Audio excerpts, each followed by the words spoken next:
It's wonderful to get a few minutes with Jayesh, who is a research scientist at KLA. Jayesh, thank you so much for your time. Thank you. Thank you so much for having me. Let's start with a quick introduction. Can you tell us a little bit about yourself? Sure. So I currently work as a research scientist at KLA. I'm focused on vacuum modeling. And before this, I got my master's degree in aerospace engineering from UIUC and my bachelor's degree in mechanical engineering from BITS Pilani in Hyderabad. I was also involved with the Weizmann Institute in Israel for a short period of time. So yeah, that's got it. And when did you graduate from UIUC? So officially, I got my degree in December 2020, completing all of the degree requirements, but I was involved with the university till July 2021, my bad. Okay, June 2021, right? July 2021. July 2021, got it. Yes. When did you start searching for full-time job opportunities in the US? So my case was a little interesting in that I got my degree and after that I had to continue working on my research project because of few grant commitments till July 21. So I started looking for a job, let's say around Feb 21, while not giving it a lot of time, just trying to get everything together, trying to build an approach. And from there on, actually started dedicating a significant amount of time for that in May, I would say. Got it. And how did you initially approach your job search? So initially, I did not approach a job search. It started with being in a program where the end goal of the degree was it was a master's degree, but the end goal was to transition into a PhD at some point. But I was not able to do that because of some problems with the structure of the PhD project that I was given and had to start looking for a job. Mm-hmm. So this process had been ongoing for like 4 months, 5 months before I graduated. And once I did graduate, it was like, okay, so this is probably when I should start. But due to the project commitments that I had at the time, it was a little hard.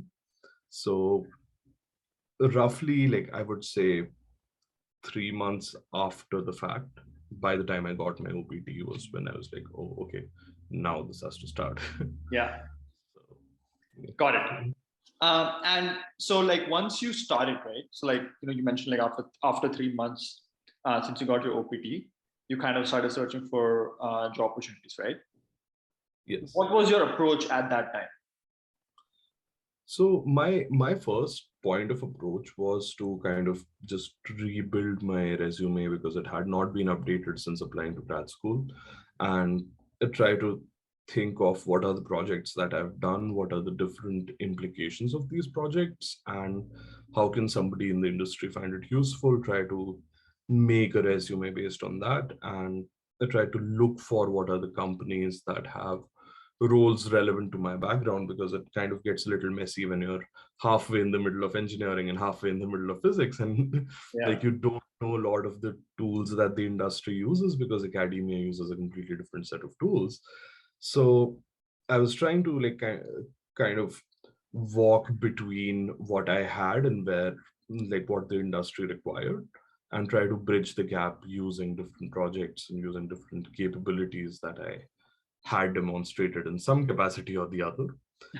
So that was I think that was like a suboptimal first step, but that definitely led to a lot of conversations, help from a lot of people who helped me understand what are the skill sets, how do you demonstrate these, how do you put them into words, and so on. And like that was my primary approach. No, I mean, that's pretty interesting because like you mentioned, right? So you kind of looked at the projects that you did during your undergrad as well as your master's, and then you try to understand how the learnings from those projects can be useful in the industries.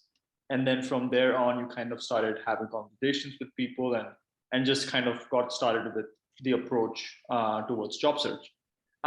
If you were to look back now, and if you were to reflect back, would you have changed the approach that you took for searching for jobs? Yes, slightly. I think instead of starting off with my own projects and trying to frame them in a certain way, I should have started with having these conversations and with trying to understand where my current skills are with respect to what a certain position in the industry requires, and then go on to kind of recraft the projects in that sense. And it's not like once you have a project with you and it's done, like it's done, there's nothing you can realistically change about it. But what you can change is how certain techniques, certain methodologies can be applied to a completely different set of problems. Mhm. And this was something that I also learned during grad studies, that some things that you kind of learn from turbulence and fluid dynamics can be applied to financial modeling, can be applied to quantitative biology, even like spread of COVID-19 for that matter. So there are like a lot of things that you can reorient yourself in. And these were the skills that I found like were most relevant to the industry, but I had to learn how to frame them. Wow, that's a great learning actually. Um, was there anything in particular that you were doing to get the interviews from the companies you're applying for? Yes. So I like statistics a little more than most people, and I was maintaining an extensive database of what are the jobs that I had applied to and what was like the hit rate for when I was applying directly through the portal versus when I was applying through a referral versus when I was applying by spending a lot of time looking at the hiring manager, looking at the position, looking at the team, reaching out to somebody on the team, maybe even the hiring manager. For smaller startups, just shooting an email to the CEOs, CTOs. There were like different channels, and I found that the success rate was highest when you could directly reach the hiring manager, which makes total sense. Yeah. What did not make sense to me was that applying on the portal was more effective than applying via a referral, but not by a very large margin. Huh. Except if that referral was from somebody on the team, wherein you had a much higher chance of success. So the like those kind of statistics, once I started getting enough numbers in that I could be sure of where to put in my effort, I started directing my effort more towards those. Got it. That's a great observation, not just the fact that you kind of started building your database and then actually figuring out the percentages of hit rate for different categories, especially the one that you mentioned about when you get a referral from someone versus when you don't get a referral and just directly apply online is the same, which is kind of surprising for me personally, and I'm assuming for a lot of people too. But if that referral is actually from a team member, then the chances are really high. That's a great learning, and that's a great observation as well. Looking back now and just reflecting on what you did to get the interviews from the companies you applied for, would you have done something different? Would you have changed your approach, perhaps, to get more interviews? Uh, I mean, there is a certain like trade-off to be made there, and the trade-off is like quality versus quantity in terms of interviews. You can Yeah, interview for a lot of roles that are not directly fit to what your skill set is, and at some point, they're going to find out, and yeah. that's not going to end well, and it's going to result in a lot of time that's just being wasted lurking and trying to clear an interview using a skill set that you don't quite have. So I find it much more useful to focus my efforts on a certain set of companies where I know that my skills can be utilized and can be utilized in a certain way. Uh, so like getting more interviews there is not the target, but getting like qualitatively high interviews is the target. And I found that I was able to iteratively get to a very high qualitative number of interviews. Wow, good learning. Um, how did you prepare for the interviews that you got through your journey? That's a very interesting question, and it was initially, in fact, like it's always the case that you are kind of running into a wall during an interview because you don't know what to prepare and what to look up. But I found that the most useful thing, and this is like in very few cases, but wherever I was able to get that kind of information by reaching out to people on the team, by people who are in the same role or like one level higher in that kind of a role, and ask them like, what do you do, what are some things that you find are important for this role, what would you like advise to somebody who's interviewing for this role, and so on. For some other roles, like I was able to kind of understand what they were looking for fairly well using the job descriptions, and try to frame my resume around the job description and ask the very particular question. Say, this is the skill that they're looking for, this is what I have said in my resume, how do these two connect, and what can be the kind of questions that arise out of this.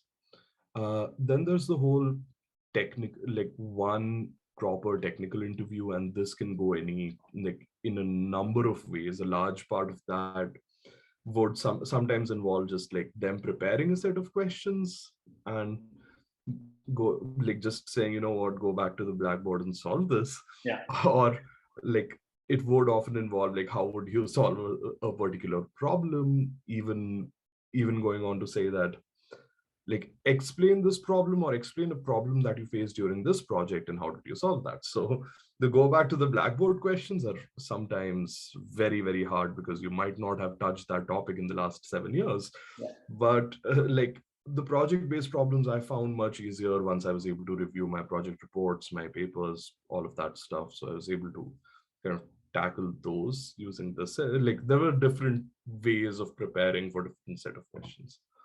Wonderful. Looking back now, would you have done something different to prepare for the interviews that you got? Yes. One big resource I missed out on, and like I'm now kind of connecting more to it, is my alumni group from undergrad as well as grad school. And now that I talk to them like more openly about like what does a certain company do, and like what's your role in it, how do like what are some cool challenges that you faced, what are some interesting problems that are being worked on. Like right now it's no longer in a I want to work in this company kind of a mindset. It's more about I want to learn. There's nothing more to it. I just want to learn. So I find that people are a lot more receptive to when you ask them questions based on like I just want to learn about this just sounds very cool to me. And like the barrier that you have, like the energy barrier between your university alumni uh, or your department alumni is much lower than like if you just reach out to somebody randomly out of the blue. So that is something I should have like leveraged more during that point, which I did not. A wonderful point, and especially what you mentioned about, I guess, the shift in mentality. When you're approaching someone in your in your network, you should not approach as if you're looking for a job, but you should approach as if you're wanting to learn from what they're doing, and that could lead to somewhere. So the intention, I guess, the shift in mentality in regards to you want to learn rather than you want to get a job, that just kind of improves your chances of getting the response from the person, as well as eventually perhaps getting an interview as well from the company that that person is working at. Great observation. Pivoting towards some company specific questions, how did you come across your specific role of research scientist at your company KLA?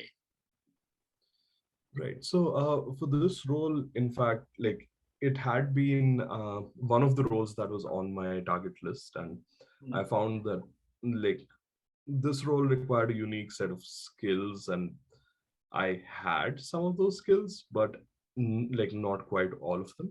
Yeah. So I had initially applied, and it took a while to kind of hear anything. But then, like the manager for my current role was actually connected to me. Like I connected to him on LinkedIn. I let him know, okay, like this is my background. Here is like I'm interested in this role, and like would it be possible to kind of move forward. And he told me that it's like you should apply formally and we'll set up a conversation. I had a talk with him, and then we kind of move forward with the interviews. So that's how I kind of got into this role. Got it. So you also kind of mentioned the next question I was about to ask, how you got the interview for this role. yeah, so Yeah, just applied online.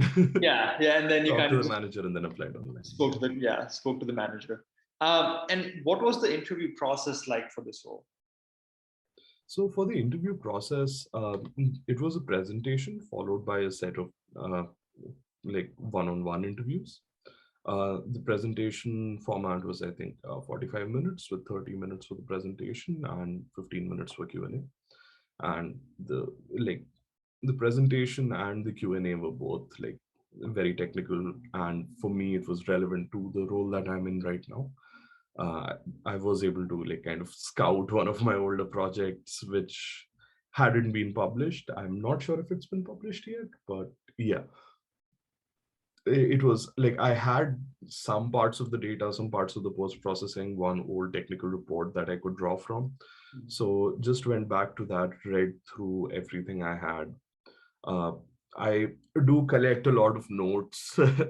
So I had a lot of notes from that project, very specific questions that I had that I was either not able to address or not able to address sufficiently. So I picked those up. I started going back to them, and like, given what I know today, I was able to say how much better can I make this, and I can't really change the project. So I know that like there are some things that need to be refined that are not optimal. I know that this is a limitation, but like, yeah, I can't change it. So I just have to think about, okay, like this is a potential question. I know what I did here is wrong. And like if they ask me, I'm just going to say, yeah, we do not have the resolution to do this. And like just because we did not have the resolution, this like physical phenomenon which should have been captured was like, yeah, we were not able to capture it.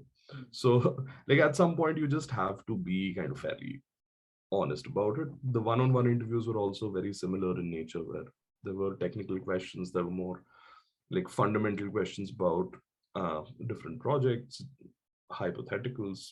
There were a range of questions that were very probing in a lot of ways. So it was a nice interview experience. It really had a like a fairly good time talking to the people on the team, and I work with them now, so I really enjoy working with them as well. No, that's phenomenal. So like how many weeks or how many months did it take for you to go through the interview process? I think for this role it was like about 10 days, I would say. Okay. uh, 10 to 15 days from the initial conversations all the way through to like the end of the interviews, but then it took like a couple of weeks more to hear back from them. Got it. So yeah, that's what I was going to ask next. After your last interview round, how long did it take for you to get the job offer?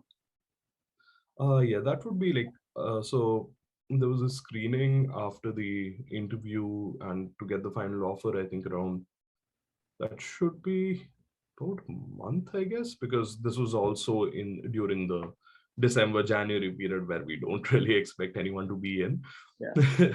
So it was during that time frame, and it took a while to kind of get back. But like that's completely like acceptable to me and makes sense. Yeah, absolutely. Any last piece of advice for any international student who is looking for a full-time opportunity in the US? Yeah, I think like one of the most important and interesting things that I found was that people are willing to engage. It's just that how do you like approach people, how do you talk to them, and like try to learn instead of going to people and saying, oh, I know you work for this company, I want to work for this company, would you put in a referral for me? It's not as simple as that. Go in with the intention of, okay, I like what your company is doing, I saw some of the designs that you've put online, I have a bunch of questions about them, and like I'll be very happy if you can answer a few of those. Or or something along the lines of uh, like this was recently in one of your press releases, I saw this, I was very interested in finding out what you're doing related to a particular task, and like I know that your role is relevant to this, so what can you tell me about that? Something along those lines. Got it. Wonderful. Jayesh, thank you so much for your time. Really appreciate the insights that you have shared with us.